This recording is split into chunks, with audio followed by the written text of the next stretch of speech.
wrapping up, almost damn near in our top docs, but we already have probably too many could have been in there. You know what, if Zach? 10 was Hold on, 13 instead. Let me message the producers here. I just got where we can put it in. Cool. Still a Michael J. Fox story, making it in the top 13. Yo, we were expecting this to be so by the numbers. Yeah.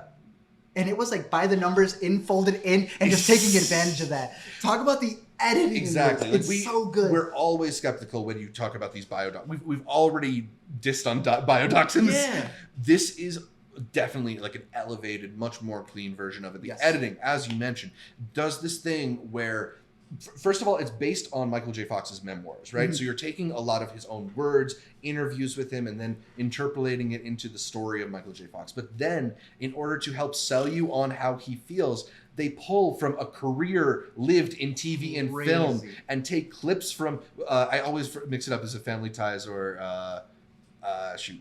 I can tell you right now. But keep going. But they take clips from Back to the Future. They take clips from all of his films and use those moments when his character is saying like, "Oh, I'm tired," or "Oh, I'm working too hard," and they do it to underscore how he was feeling at that point in his life. No, bro. The way that you put it was like they didn't just find stuff. It felt like they time traveled back in time to get him to say it specifically. Like, that's how good they were in going through his footage and sifting through. Because it's not just like "Oh, I'm tired." It feels like that's exactly what he said about the scenario in the documentary when they're talking about it. The editing was fantastic. And it's also Michael J. Fox show. That's what you do. It also does a really cool thing because, like, I think whenever you do Family Ties, yeah. Whenever you do a biodoc like this, like, you have to include the footage. You have to show the things that people know them for. But rather than just like show a random clip for no reason, they show clips that like literally go with the story. Yeah. And then you get a montage of like so much of the stuff that he did. It also reminded me a lot of the Val doc, in where he had no problem sitting there going like, and it plays with the title. I don't want to spoil it, but he pretty much... The way that they tie the title in is very, very it was pretty good.